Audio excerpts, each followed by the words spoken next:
Testing 1, 2.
Testing 1, 2. Okay, we are live. Just checking my mic levels as I got a new mic this week.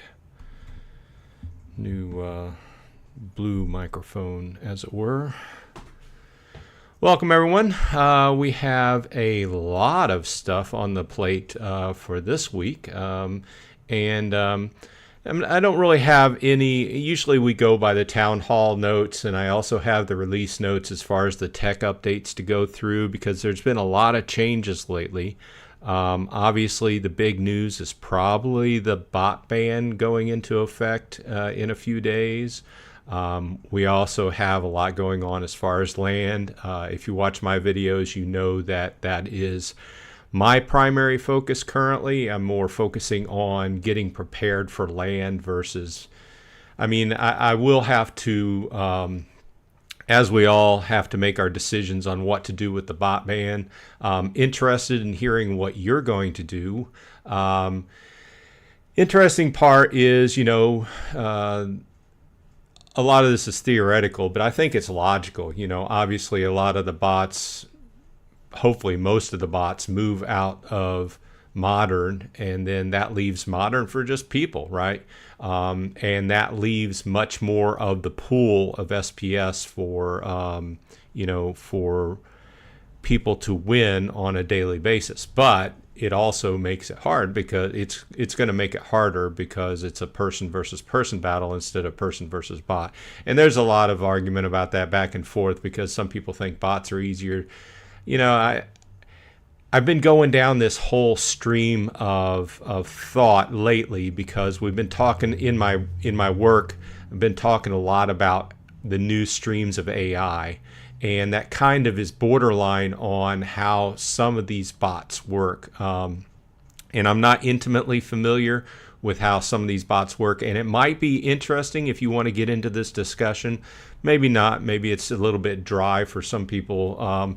But I guess the whole idea was that the effect of the bots, Archmage and the other one, like I said, I don't know exactly how they work, but they pull from the last so many matches, right? You've got a database of so many matches going on, and they pull from that and use that card listing to influence what the bot actually picks for your cards to be used, right? But as you go forward, as the bot continues to pick the same hands and same cards over and over again, that directly influences the database going forward. So I was talking to my brother the other day because he was asking me, basically looking forward towards moving over into Wild, and hey, suggest a few cards that would improve my hand going into Wild, right? And I hadn't played in Wild for quite a while, so I would have to do I told him I'd have to do some more research before I even started to suggest. Obviously the biggies are out there, Kitty and Lamacron and stuff like that, but those are high dollar cards, right? And you really have to decide whether it's worth it to you to invest in that. And they're strong at different levels. So, whereas a Lamacron combination may be worth the money in bronze or silver, but if you have to pump the cost of those cards up to play in gold or diamond, is it really worth the cost of spending thousands of dollars for a Lamacron combination at that level? I would probably err on the side and say not. Anyway, I'm getting off onto a tangent here, but it was because I was interested in the whole AI thought. I've been going down this learning about ChatGPT and things like this and how it interfaces with my daily job. And I started thinking about how some similarities in how the actual bots are working. I'm not saying that the bots that play in Splinterlands are AI, but maybe borderline. But my whole idea was how the continued use of bots actually continually influences and extrapolates the cards that are picked. So the cards that they pick continue to be picked more and more and more, and you get this situation where this whole group of cards that there's a whole group of cards that just don't get played by the bots, but are great cards. And you may see those come out and start to be more part of the modern play because people are actually going to be playing it, So, Supreme Victory Network. Hey, thanks for dropping by. Just getting the show started. Just kind of going off on a little tangent here on AI and bots and such, since the bot ban is a big thing on the plate this week coming up. So we've got the town hall notes, and we can start going over, but anybody can pitch in and say an idea that they want to talk about. Obviously, land is big on my books this week. If you watched a few of my videos, I did end up picking up some more plots this week. Just kind of on a surprise. I got up one morning and there was some deals on. I picked up 4 plots in 133 just because they were 4 rare plots for a pretty good deal. So I picked them up. Now I'm in a situation where I have to pick up more cards to stake on them, and that has changed my overall staking plan, so to speak, because I didn't want to, if I went in with all gold foils and everything, it was going to be cost prohibitive, because I don't know if anybody else has been keeping track of this, but the cost of cards, gold foil, the gold foil commons I was looking at specifically has been inching up. Just to give you a rough example, when I started buying these for lands a month or two ago, the gold foil commons that I was buying were in the $8 to $9 range for a max gold foil common. So it was a no-brainer, because that represents 2,000 production points versus at that time a max legendary standard foil was about the same price. So it was a no-brainer, 500 more points, and it was about the same price. Well, now the average gold foil common is going for 13 to 15 US dollars. So there's a bigger divide there, and you can still get the max level standard foil legendaries for the cheaper ones. You know, we're talking Gen O, we're talking things down on the bottom line like that. We're talking about $7 to $8. So you have to ask yourself, is it worth almost double for just 500 extra production points, you know, per card? So basically, I changed my strategy a little bit to save money. I went to a strategy of having, instead of 5 gold foil common max cards on a plot, to 3, and then 2 max legendaries, and that saved about at this point about $15 to $16 per plot. Multiplied out towards my 10 plots, it's $150, so it's nothing to sneeze at. It does reduce my production points down to 9,000 from 10,000 per plot though, before bonuses. But I was just trying to come up with a standard. The way my brain works is I kind of like to have everything kind of the same. I am going to make a little bit of a difference because my planning is that I will have my 2 magic lands obviously be doing the research. And then I'm going to have 2 lands I'm going to throw on SPS production, and then the rest are going to go on food. And then that's the way I'm going to start out and see where it goes from there, see how the food, if it's worth actually, you know, making a lot more food to throw it on the market at the beginning. Who knows? So Supreme Victory Network says, I won a plot of land from the mat giveaway. Nice. What are you doing with it? Have you picked your staking cards out yet and got your DEC ready for the staking? Wetting my whistle here. That's another thing that I didn't really expect to pick up those 4 lands. So now I'm in a situation where I need roughly a little bit more than at least 200,000 more DEC for those staking the cards. So I hope that those videos I put out to try and get people ready and kind of look at the different costs involved with staking out a plot of land and getting it up and running. Hopefully those helped out.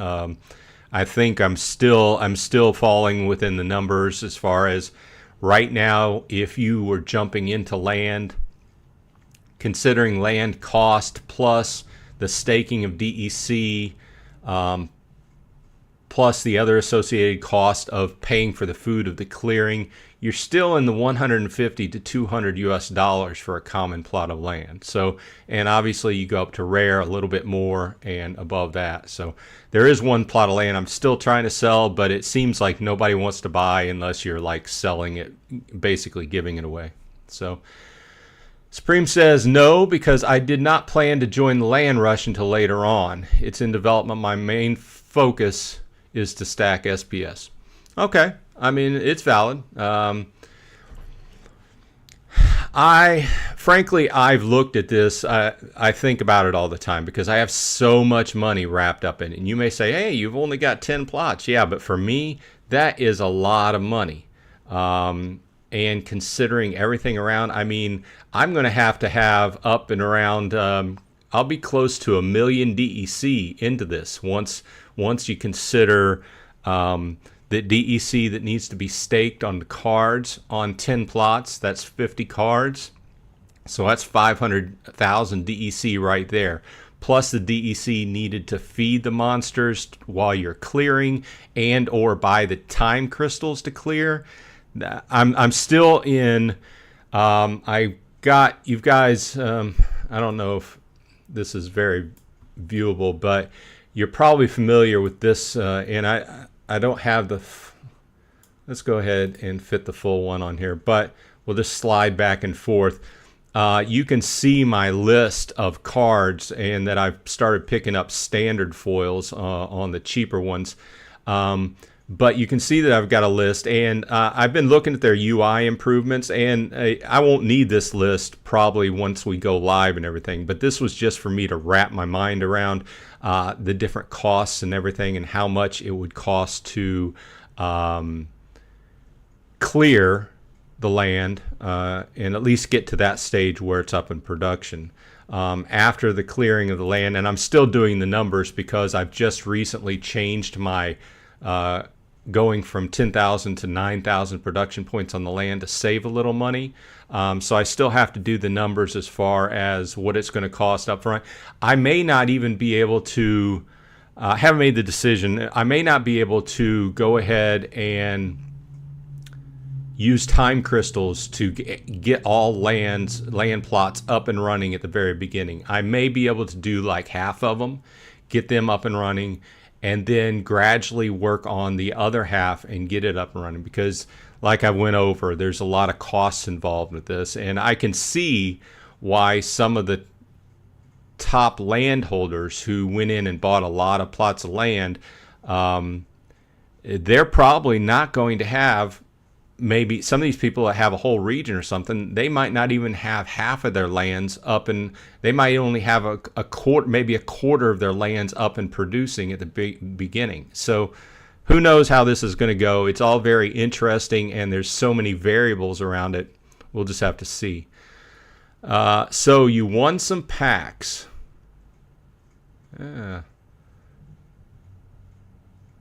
How did you win packs? So let's just start looking at the town hall notes and just make some few comments here. Obviously a lot of changes going into play. Let's look at the release notes as far as Investigator had put out this last week. Obviously we saw that the focus change went into effect. It doesn't really affect me, but it may affect some people, and I don't really. He says the intent of the change is to remove the advantage automated accounts have in being able to reliably claim rewards immediately at the reset time versus human players who have variable schedules, right? Maybe it's just me. Maybe I just don't see why this helps either way. But either way, the daily focus happens at midnight. And now if you come along 4 hours later, you are 4 hours into your next focus. So, hey, International Travel Channel, Guten Tag. Welcome to the show. Thanks for dropping by. I've been kind of going off on a tangent on AI and bots and how they're feeding, and how the AI or the bots may be feeding back into their own and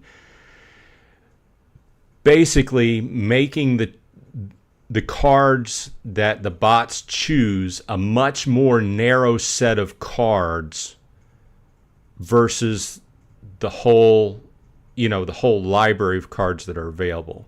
And without any numbers, just rough numbers, I would say that the bots, really by the way they're working, probably only use less than half of the full library of cards that are available, because they're just focused on cards that have proven to win within a certain amount of the most previous last 1,000 or whatever games, right? So they're limiting their choices to that, and then that, by in essence them choosing those cards again, it just keeps that going. So there's a lot of cards out there that people who play bots like I am, Archmage, my account just doesn't even use. So I've got some good cards. I'm like, hey, these are going to help out my hand.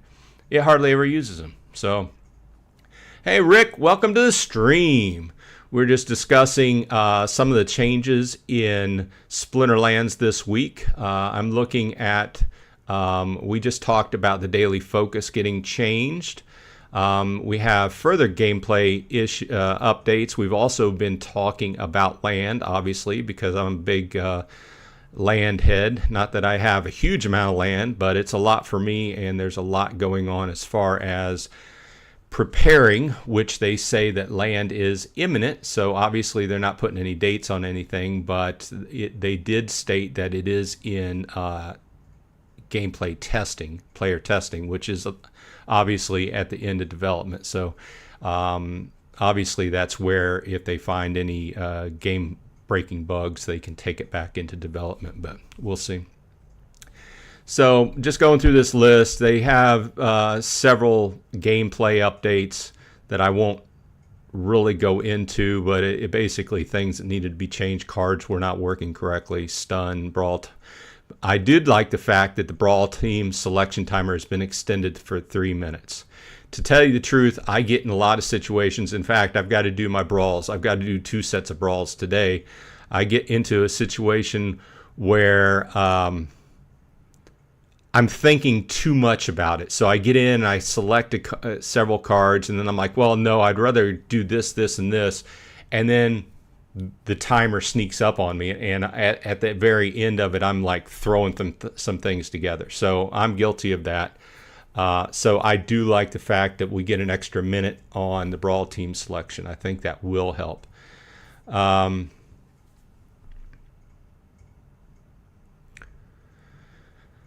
They list a few things on how stunned, life leech, dispel, and double strike are changing a little bit, or the cards were just not working correctly. Monsters with double strike that die will return to play via rebirth or resurrect during their first attack will now skip making a second attack on that turn. So that makes sense. I think a lot of these changes are things that they make sense, but the cards were just the programming, it just wasn't working correctly, so they're going back and fixing that. The Chuny, welcome in. Good morning. Everyone is so focused on obtaining rewards and ranked. Meanwhile, besides SPS, the rewards are not much. If you are focused on SPS, then ranked seems to be inefficient relative to cost. I agree.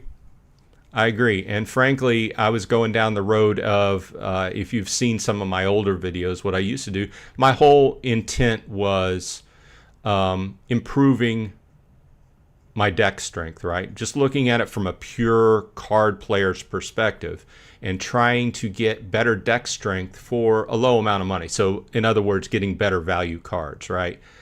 But at a certain point, land came along and became my primary kind of goal. And I realized, hey, it doesn't really pay me a whole lot extra to throw in. At this point, with my deck construction, I'm kind of like a gold level deck. With my Chaos Summoners are level 6. I have a few nicer summoners, the legendary summoners at level 3. But increasing the strength of my deck, you started talking about throwing $100 here and $100 there, US dollars, towards cards. And I started thinking, well, the value of what you actually get out of it is not increasing at the same rate, right? Now, there's an argument to be said that now that the bot ban is going to go live in Modern, that the pool is going to stay. The pools are going to stay consistent, but you're going to have much fewer people feeding out of it, or bots feeding out of that pool. Hopefully, all the bots will leave, but we know that there'll still be bots in there. Just hopefully a lot fewer, right? But the main point there is that the per match and the per chest SPS takeaway should be higher in Modern for people sticking around and playing it. Obviously, that remains to be seen. I was watching an Aftersound video. I'm trying to think of, okay, so here it is. Aftersound this week was looking at this particular page, and I was listening, and it was a very interesting comparison. Let's go ahead and look at what Chuny has to say before we go back to this. He says, I'm thinking they are going to tax plots a lot, so I'd wait to see what fees are coming before putting too much into plots. Already, plots are very expensive to run and support. I completely agree with you. You can look at all my last videos, and they're basically around that same point. I'm not going to get any more than 10 at this point, and at this point, I am trying to sell off 1 or 2 plots. if you've seen my video this week, I did come across a deal on 4 rare plots exactly in the zone I was looking for. So I scooped those up for a good price. I found 4 rares at $55 and they had building in a box on them. So at that point, I felt it was a good deal. What I don't like, and I've said this a number of times, is they've almost put the weight of saving DEC and SPS all on landholders, because they're putting, as the development of land has come along, there's been so many costs, heaped on it. And we do know that there's going to be a tax as far as for castles and keeps. We know that. And we know there's going to be a tax and a fee associated with if you want to move materials across region lines, we do know that. So I'm hoping, and I do know, you are right, I do know that down the road, especially when 2.0 comes out, they're probably going to put some other kind of costs involved in this. And it's hard for me to do, but I'm trying to remain positive here. I'm hoping those costs don't get too prohibitive, because then I will just have to be selling off my land, and we will end up with large portions of land in regions that are just not being used, which is not good for the game. So I don't know. It's a fine line, because obviously they want to draw in some funds to keep their company going to profit, right? They also want to look at how to bring more value to land and the game overall, as well as the tokens involved, SPS and DEC, right? But at the same time, all that usually comes at the expense of the people buying the stuff, which is, in this case, landholders, and or which are also card buyers, because the more land that's being used, the more cards that are soaked up off the market. So this has a ripple effect, right? So cards are bought off the market, staked out of people's collections. So theoretically, this stands to increase the price of rentals. So people renting out their cards, if you say you just aren't interested in land and you just rent a bunch of your cards out, you stand to actually have what you make off of rentals increase, because there are fewer cards. A lot of those cards are being thrown to land. The price of cards stands to go up. And like I was saying earlier, my standard, if you've watched a few of my videos, you know that I was concentrating on gold foil common max levels for my lands. Well, I can tell you one thing. In the last month and a half, the one and a half to 2 months that I've been buying those, I've been trying to buy them steadily, a little bit at a time, using the dollar cost averaging kind of technique to spread my cost over and average it out well. But I've also tried to not affect the market and cost of each cards too much, as you can if you go in and say, okay, I want 20 copies of this BCX, 20 max copies of this. You're going to affect the cost of that card, and that's what I was trying not to do, right? But over the last month and a half to 2 months, the average cost of the common gold foil max level cards that I was buying, which were the ones on the cheaper end, has went from about $8 to $9 up to about $13 to $15 now.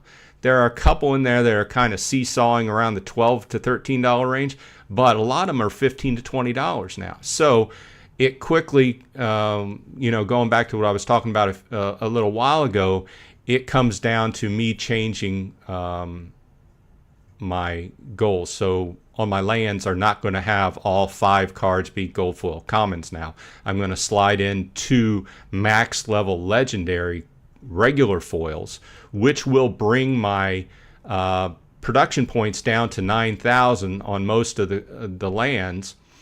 But it's also going to cost me. It's also going to save me an average of about $15 to $20 per land, which extrapolated out, across 10 lands is $150 to $200. So it's nothing to sneeze at. But I do agree with your overall statement that it is very expensive to own lands. And what my fear is that they introduce so many DEC SPS sinks in the process and prices involved that they just price the land out of being used a whole lot, so that they get a situation where there may be, half the land on the continent not being used. And I'm just making guesses here, but it's the overall sentiment, right? Okay, so with that said, back on this page, it's interesting because I came to this page after watching a video by Aftersound, and he was pointing out the differences. What this page is, it's on splex.gg, and it's under Tools, Rewards Pools. And what he was looking at was the difference in the pools currently and what they were making, right?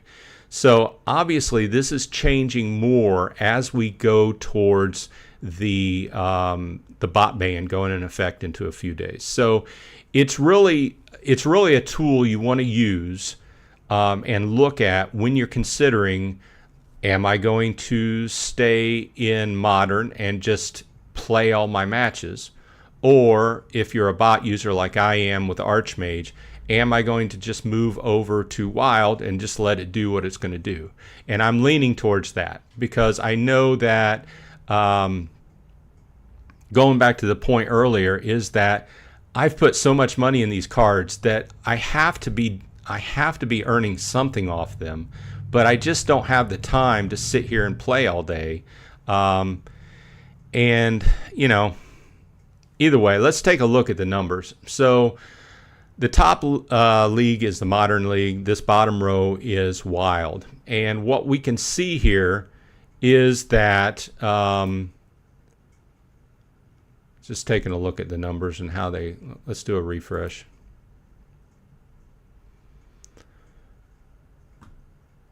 We can see that I usually play in gold to diamond.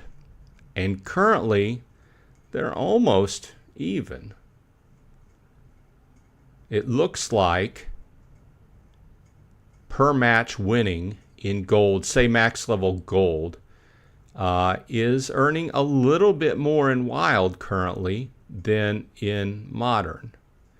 And going over towards Diamond into Diamond 3, what we can see is that it's making a good deal more per match. So, and I think, well, it doesn't, I wanted to extrapolate and say that it remains the same in silver to the gold crossover, but the difference isn't as much. And look here, you can actually make more in top level silver than you can in bottom level gold here. So I think the overall sentiment was that I think what we're going to see is that going into the new bot ban, obviously a lot of bots have already changed over into Wild, right?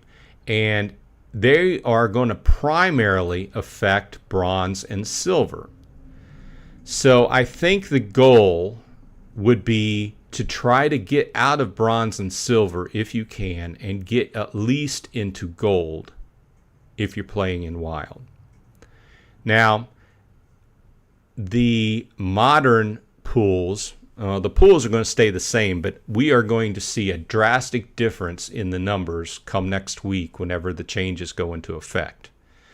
And I still think, all along, there's always been this running, at a certain point, like I said, I have max level gold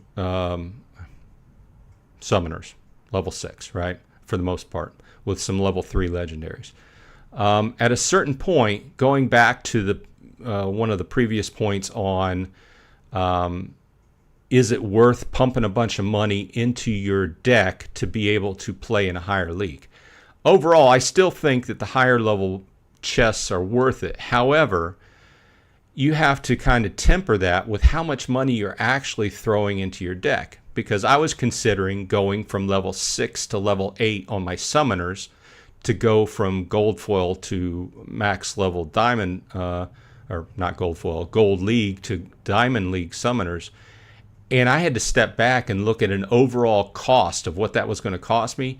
And it was just cost prohibitive. I couldn't do that for a decent cost that I thought I was going to recoup my money. So with that said, I hope and I think we will see, if you're going to stick in Modern and just play your hands, I think you'll definitely see a difference. You're going to make more off of each win, but I think it's going to be harder to win. So Wibble says, we hope everyone's surviving the purge. Yeah, I think we'll survive. I think those of us who stick around online and talk about this and everything are not the primary. We're not the people that will be greatly affected. Like the big farmers and such. So, Paul Taylor says, howdy. Thanks for dropping by, Wibble and Paul. Appreciate it. We've been doing a little extrapolation and talking about the league changes. Well, not league changes, but the bot ban going into effect next week or in a few days. It's getting closer and closer. At one point I thought I was just going to go ahead and play in Modern, and I may. I have a few people I've been talking to about this, and they're going to try out playing in Modern. I know my secondary account I'm just going to throw into Wild and just let the Archmage bot play. It gets what it gets, right? I'll still play my guild brawls and such. That's my primary play on a weekly basis. The Chuny says, until SPS price increase a lot, ranked returns are maxed. Need SPS to get to about 10 cents to make it worth leveling up your deck from where it is now. That's a good point. I mean, obviously, the higher SPS goes up in price, the more value you're going to get out of each battle, right? And that's basically my point, going back to that. At a certain point, you just got to ask yourself, is it worth spending several $100s to increase my, whatever cards? Everybody's, deck looks a little bit different. In my case, I'm kind of weak on a few legendary summoners and such. I would have to really go in and buy a few legendary summoners, and then some of the other cards to support them, right? And going into, especially if I was going into Wild, I would have to pick up some other high dollar cards. And if you start talking about spending multiple hundreds of dollars or $1,000 on cards, you've got to really look at how much you're going to earn off of that. And, obviously SPS has been going up. Let's do a refresh on this. But SPS, what they're doing is working. But I tend to agree with your statement that says that at this point it's not a whole worth throwing hundreds of dollars into your deck. And it goes back to my statement about how I chose to take my account. And like I said, I'm focusing on land.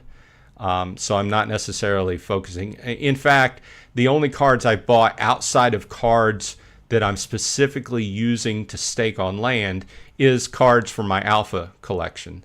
And if you've been with me for a while, every week I try to buy an alpha card and throw it just to one BCX. But my overall goal is to have as many of the alpha cards as I can, just for a collector's standpoint. But I haven't really bought any cards specifically to increase the power of my deck in a long time. All the cards I've been buying, which is a lot, 3, 4, 5, 6, 7, 8, 9, 10, 11, 12, 13, 14, 15, 16, 17, 18, 19, 20, 21, 22, 23, 24, 25, 26, 27, 28, 29, 30, 31, 32. So I bought 32 max level gold foil commons.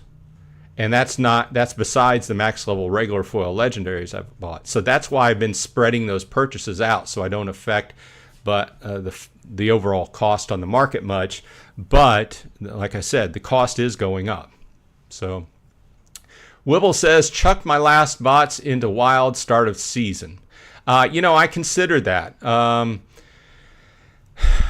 I don't know why they're making these changes mid-season. The only reason I can come up with is they just want to throw everybody's numbers off. They don't want anybody to have a good comparison. But with that said, I'm just going to wait it out. When it comes down to it, I'm changing over, and we'll go from there. We'll see how it goes. I mean, am I permanently doing that? Who knows? We'll see what we get. And I've also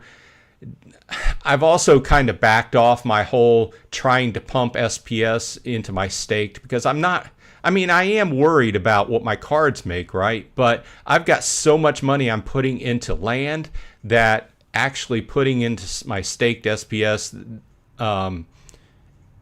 comes secondary to that. So am I still adding SPS? Yes, I am, a little bit at a time. But land, the costs involved with land, kind of opposite what I think Supreme, I think Chuny said it, I don't know. Somebody said that their main goal is SPS staking versus land, and that was not. So I'm kind of opposite to that. So the Chuny says, using the Battle Helper in ranked may be worth it, and have to consider fees to use the Battle Helper though. Yeah, that's a good idea. I mean, I have never used the Battle Helper. I do know that, I really think that the Battle Helper is not necessarily a bot, but it is a form of a bot in the fact that it's doing a suggestion. And I do think that they could block it, because obviously the Battle Helper has to work on a connection to see what cards are being used and this and that, and it could be blocked. Obviously, I don't know any of the details. It may be harder to block the Battle Helper. And their point was this specifically wasn't put out there. They said specifically put out bots, or ban bots and not ban Battle Helpers. But I think the line there is just the fact that the Battle Helper does not make the actual action for the player. But I still think in spirit, Battle Helpers is, follow me here, I think Battle Helpers, if bots are banned, I think Battle Helpers should be banned. But to your point, yeah, I kind of briefly looked into them. There is a charge per hand that you have to pay. It accesses and basically does the first half. It picks your hand for you. You just have to do the physical part of actually picking the card. So I think it's just a matter of semantics. But I think that if they're going to ban bots in Modern, Battle Helpers should also be banned. Just my opinion. Take it for what it's worth. Because I think what is going to happen is, I don't know. Just guessing, saying that people who use Battle Helpers will stand to have a better edge in actually playing people, but you're not really, the whole human versus human thing, that's really false narrative, because then you're playing a computer. It's just the humans doing the action, right? So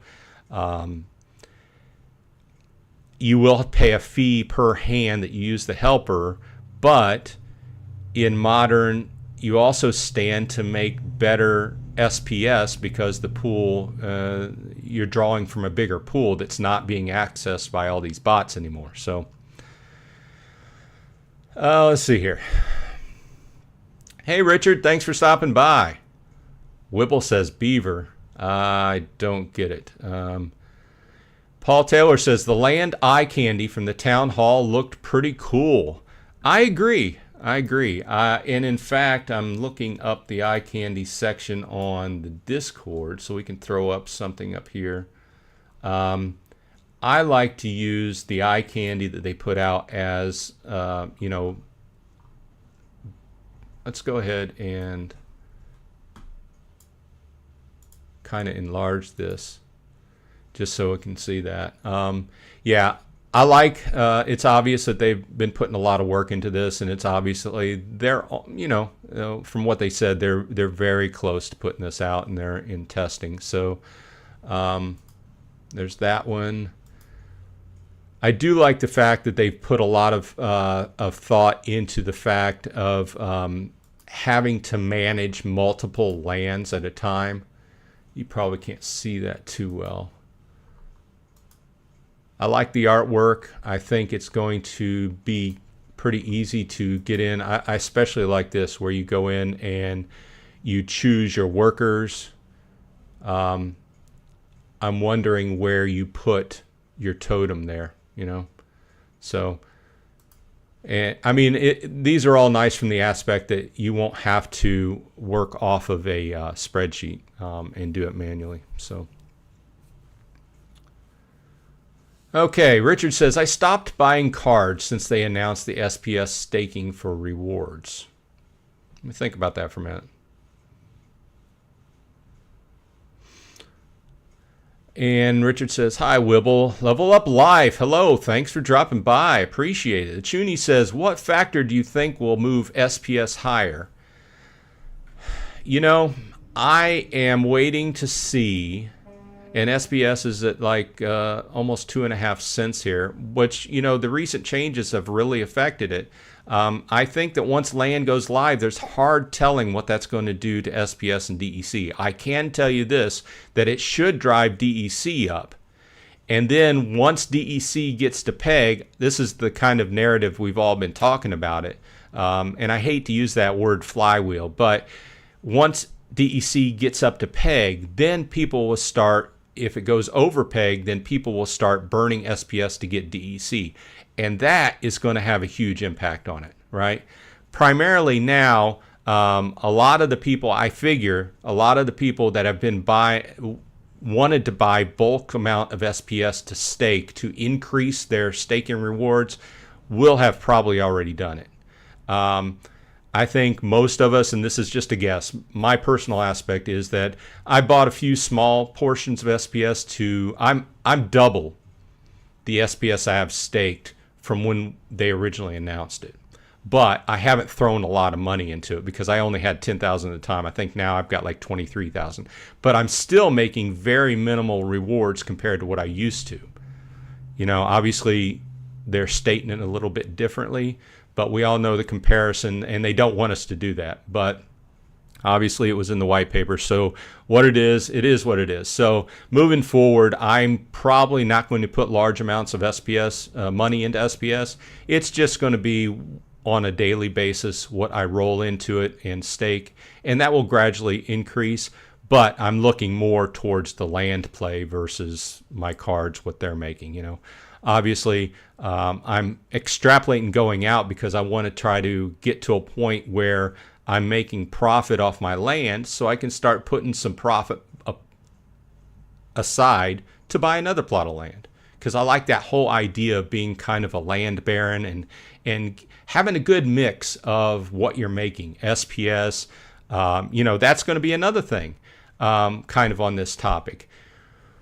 When land 1.5 goes live, everybody that has land is going to stop getting that little dribble of SPS, right? Now it's just going to be people who actually have their land staked out and specifically mining SPS. So obviously, I think that a lot of people are going to like that. But, part of me also wonders, well, if people throw all their lands on SPS, they're going to have to buy grain or food off the market. So is it better to farm grain and sell it to those people farming SPS, or vice versa? Obviously, at the first, this is all just kind of guesses, and we're just going to have to jump into it. Take your best guess and go from there, and then modify as we go along. So, Supreme Victory Network says, yes, I made the comment about staking SPS. The reason why is because I am accustomed to playing in Diamond, and I only have around 20,000 SPS. Agreed. I'm in the same situation.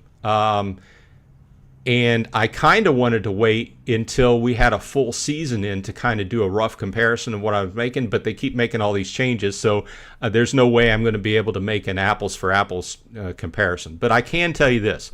I was used to playing in basically Diamond 3, or Archmage was playing for me in Diamond 3, and I was earning 5 to 8 chests a day. and 40 to 45 chests a season. Well, with the recent change, I'm doing good to make 2 chests a day. Okay, and I wanted to see, overall. Let's see. I'm currently at 18 chests, and we have 8 days left. So I wanted to see where I was going to get from there. Obviously, I'm going to have to do a changeover because of the bot ban, but it's greatly affected me, and I'm in the same boat as you are. So, but I wanted to kind of look at what I was getting out of the chests to see, is it worth, this is like the eternal question we go over, right? Is it worth going into Diamond and only making 2 chests, or limiting your account to staying in gold and getting 5 or 6 chests? Now, the argument is always true, I think, that you're going to make more off of a diamond chest than you are a gold chest. However, we all know that RNG hits you, and you can have a diamond chest and you get 10 potions out of it. At this point, I've got 1,100 legendary potions, and I've got almost 1,700 of the alchemy potions, right? At a certain point, I've got to say, well, enough is enough, because these potions, and this was brought up in the town hall this week. They just don't want to, they just want you to buy more packs is what they want to do. Oh, there's plenty of things to do with potions. Just buy more packs. Well, what if I don't want to buy packs? The potions just sit there. My whole point is, you open a chest and you get a lot of these potions, and they're basically not giving you any value. Would you rather have twice as many chests in gold, and possibly the RNG is to your benefit to open more chests than it is to have fewer chests? So obviously we're all looking at that, but it's always going through my mind, right? Which this may not be an argument for, or the argument may be moot when I go into wild, because I don't think that my deck is strong enough to make it in diamond and wild. But obviously we'll have to see. But once we get a full season in, and I can have some numbers to look at, I'll do a video on it to see where I stand. Obviously, we're all interested in what's going to happen after the changeover, whether you're staying in modern and playing, and hoping that, your earning per match is going to go up, but the matches are going to get more difficult because you're playing a human, right? Or if you're on the wild side and you're a bot user like Archmage, and you're going to go into wild, well, how's that going to affect, So Supreme says, I just play the game. I really don't care about making a profit. I am more concerned about owning my assets and winning battles. Well, I can't say I've ever made a profit off this game. I've put thousands of dollars into this game. And I guess I think one of the overall lures to get people into the game is, part of it is, hey, you could make a profit in this game. I think that's a kind of a false narrative, because are there people that have made profits? Probably the ones that have made the most profits are these massive bot farms who have extracted bunches and bunches of these DEC and SPS out of the environment and just really given nothing back. And obviously we're trying to fight those. But, that was, in my view, that should have been a decision at the very beginning of when they started the game. They should have just banned them. But for some reason they didn't. I'm going to keep my opinions on that quiet, because I think I got called out in a few in the town hall. But anyway, I lost my train of thought. So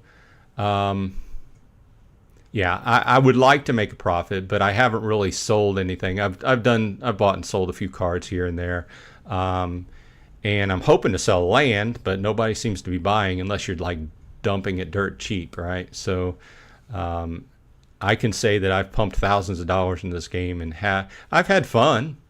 It's been an interesting use of time. I've got a video channel, and a YouTube channel out of it. I like to talk to everybody about this kind of thing. But I think the whole idea, the game being on a crypto blockchain, is the possibly making a profit at some point in time, right?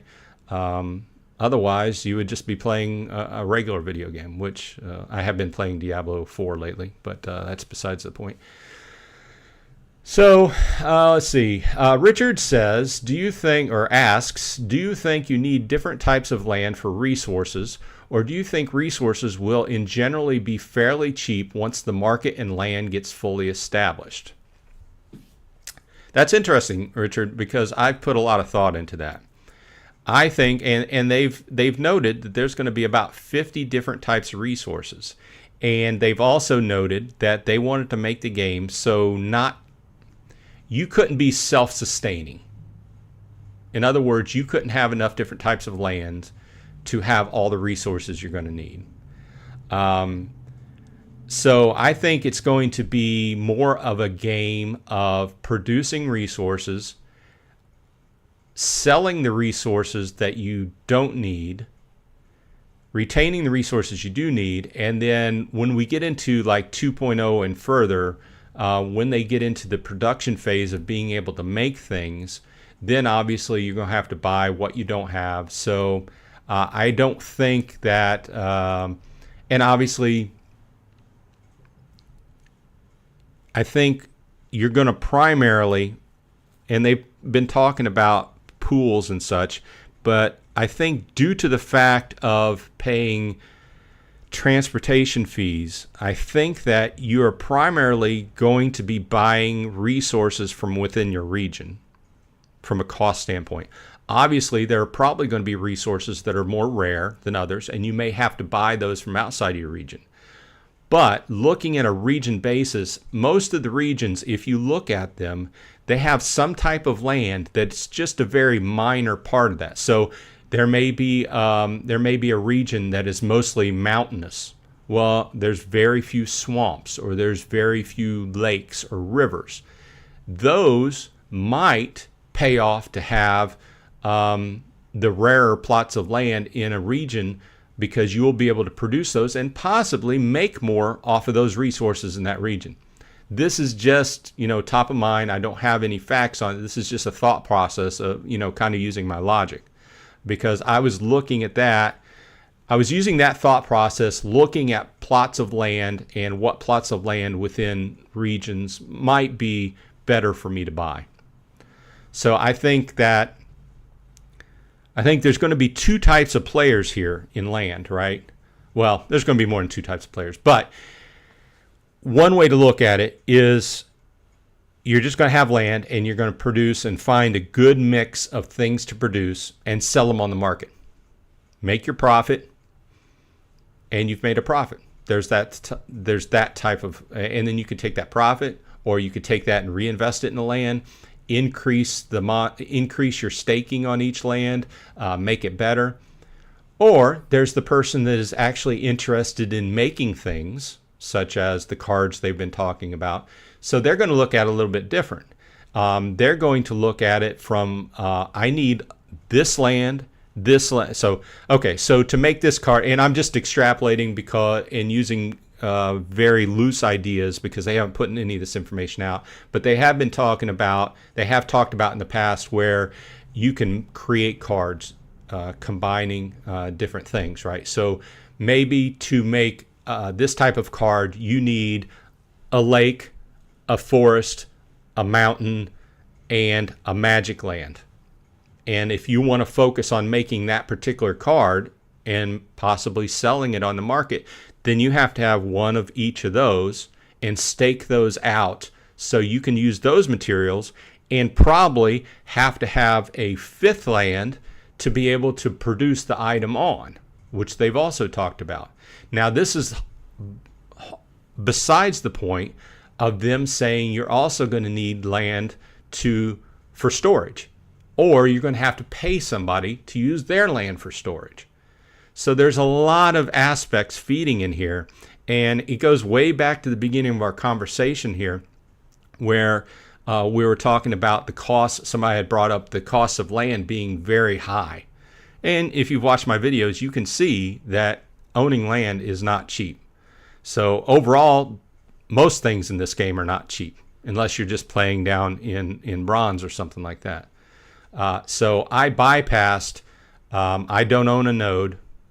I specifically didn't buy a node. I didn't buy any of the higher, more expensive cards. You've seen my opinion on those. Some of them are, I like Lux, but I wasn't going to put the money down for it, right?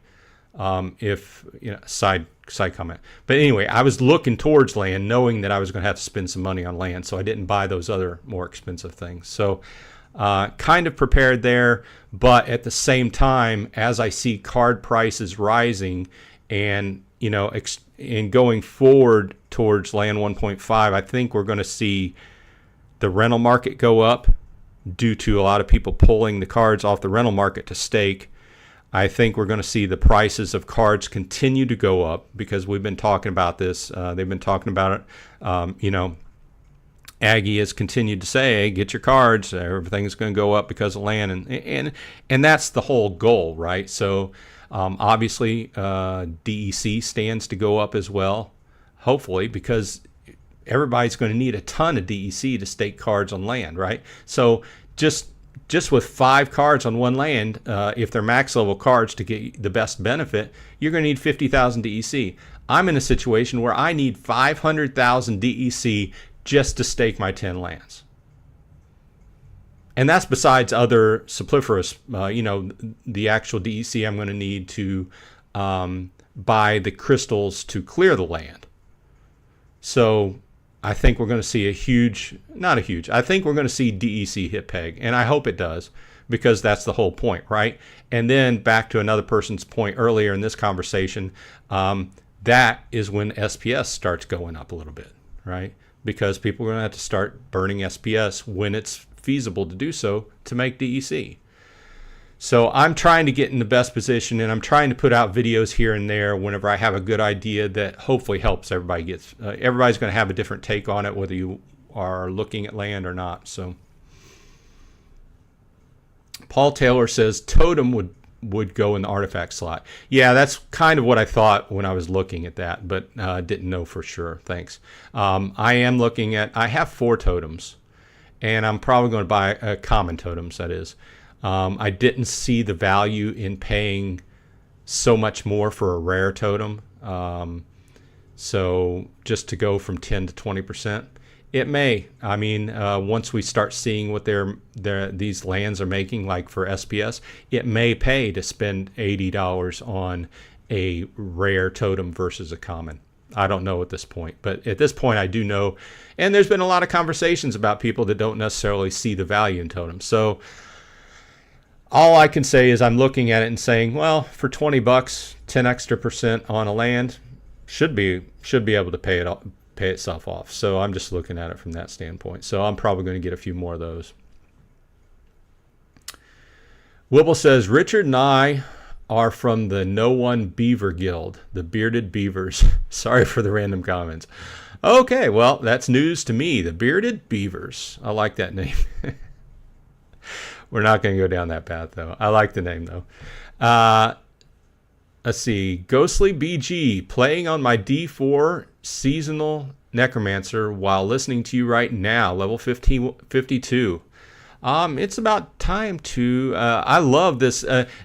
I was thinking to myself, and this is kind of a side comment, that I love having this stand up on a weekly basis, because the main thing is that I get to talk to several people that are interested in the same things I am. I think that's what it comes down to. We talk usually mostly about Splinterlands, but there, obviously I cover a lot of different games, and I think it's the whole aspect of having a group of people talking about what we like to talk about.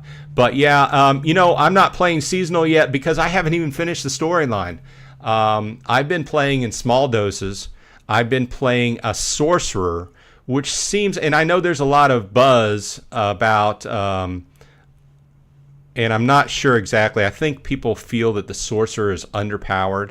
I've been having fun with it, but I've started to run into problems with boss mobs that I'm fighting. So for all those who have tuned in for Splinterlands, we're briefly talking about Diablo 4 at the end here. I appreciate everybody stopping by. Obviously, I hope that you like, give my videos likes and subscribes if you're not subscribed. I appreciate it. I do like putting out content on all these different games, especially Splinterlands. And I do know that I've been focused mostly on land lately, but that's what I'm interested in. My interest in Splinterlands my focus has kind of went away from the actual gameplay and went towards land, because I see when land opens up, there's just going to be so much. It's going to be a whole separate game. So let's see here. Collect Altars of Lilith. It helps a lot. Yeah, I'm going to have to look into that. I do obviously find them randomly when you're going through the game, but I have not specifically went out of my way to find a map of them and go collect them. But obviously that is a good thing. Paul says, a lot of salty folks in Golem Overlord with the most recent purge. Well, that was interesting because I had not seen that, and my brother texted me yesterday when I was at work and told me about the big bot ban sweep. So yeah, I mean, I suppose that if you went in and you paid for a bunch of staffs to play for your various accounts and you were botting, I would be mad. But frankly, I play the one game or the one account. I'm playing Golem Overlord, and I'm also playing Terracore. They're both very similar with some differences. I do still like playing Golem Overlord. I'm more interested in different types of NFTs when he gets them game bound. I love the different artwork in the backgrounds, but I'm not really so into it that I'm going to be spending money on them, right? So, but yeah, I mean, he's put a lot of work into this, and he's seen where bots take your game, so he's wanting to get rid of them. So more power to him. I know if I would spend a bunch of money on that, but it's a gamble. You do that. You spend, say, for instance, you spend several $1,000s to extract using multiple bots. It's a gamble. You're taking a gamble that he's not going to, kill them off, right? It's just like people running massive bot farms. And I know I'm running over, but we've got a nice discussion going here. It's like the people with massive bot farms in Splinterlands. Up to this point, they've been able to run in modern, which may or may not be easier to battle in for bots versus running in wild, which arguably have a little stronger pool of cards to pull from. Now they're going to be limited to wild, and who knows from there. But it is what it is. I do agree that since he's put a lot of work into the game, I think he should be able to do whatever he feels like, and he feels that this is the right direction to put into the game. So more power to him. Ghostly says the sorcerer got gutted in the last patch, but they said they would buff the class next week. Yeah, I haven't had a lot of time this week because, frankly, my regular job, I've been putting a lot of effort. There's been a lot going on in a regular job, but now that you mention it, because sorcerer was one of the classes that I played in beta, and the sorcerer did seem to be stronger than what it is now. Like, I was just playing last night for a few hours, and it did seem to be strong. I was playing a frost shock mage, and it seemed to be harder than what I had been going through in beta. So hopefully this whole game, Diablo, is just like a running, this whole series of changes to try to get things balanced out. So it's not something I didn't expect. So am I going to blow up about it? No. I've played Diablo 3 for years and years and years. There's no chance that I'm not going to get my value out of paying for the $100 package out of D4. I love the game. I've loved Diablo since Diablo 1. So, it is what it is. It's just a constant. You're not going to have all the people happy. So, let's see here. I need to get a drink. I'm running out of voice.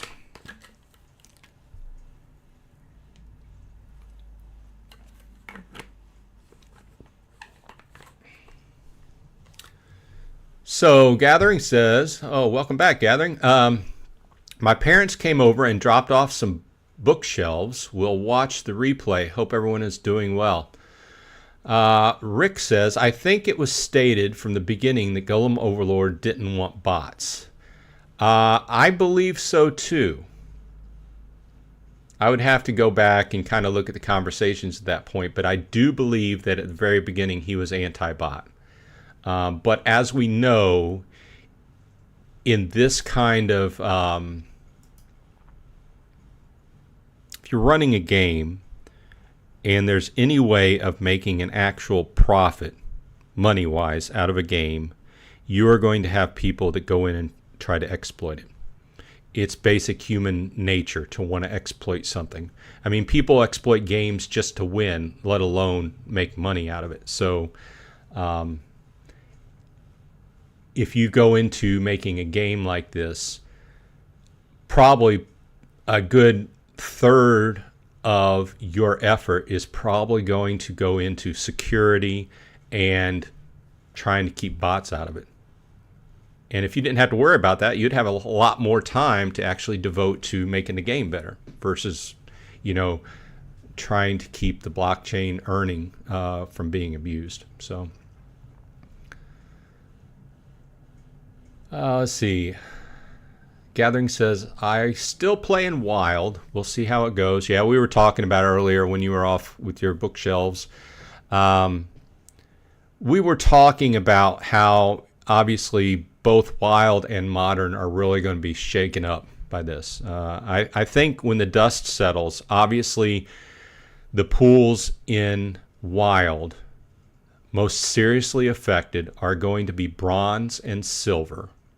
And I think you're going to want to do whatever you can do, if you can, if you have the money or if you have the wherewithal, to get out of bronze and silver if you're playing in Wild.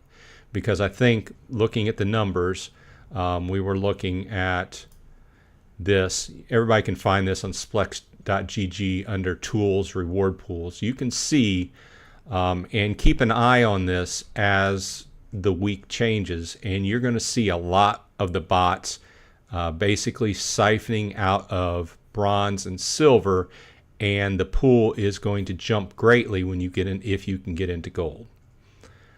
So obviously, who knows what's going to happen, but that's my best guess. So Supreme says, quality stream as usual. Thank you, sir or ma'am. Joffrey Jones, hey, I pulled an artifact skin in Golem Overlord. Nice. I bought some chests early on. I bought, I don't know, 5 or 10 of them, but I'm not really concentrating on buying more backgrounds. Does it help out? I don't know how much extra it helps as far as making more shards. I've been making one and a fraction as far as my account goes. Let's see, my last, there's a new version. Click here to update. My last claim was 2.3 shards, so I'm a liar. I actually I made over 2 shards. But that also went for a while because that was like one of those ones in the middle of the night that I didn't claim immediately, and it was sitting there for a while. Gathering says, grats. Thank you, Paul. Just people reacting to him pulling a really nice artifact skin. So I think we've ran over here. I do appreciate everybody coming by. Please leave your comments, likes, subscribes, all that good stuff. Like I said, I'm going to keep. I basically like having these weekly things because it's a group of people stop by, talk about Splinterlands, talk about the games we're playing, and it's just basically like-minded people. Leave your comments on my videos. See, if there's any ideas you have as far as exploration. I'll probably just be mostly videos about going towards land because that's what I'm basically focusing on. So, Gathering says, I need to concentrate on DEC now. Swapped mine for SPS a couple weeks ago.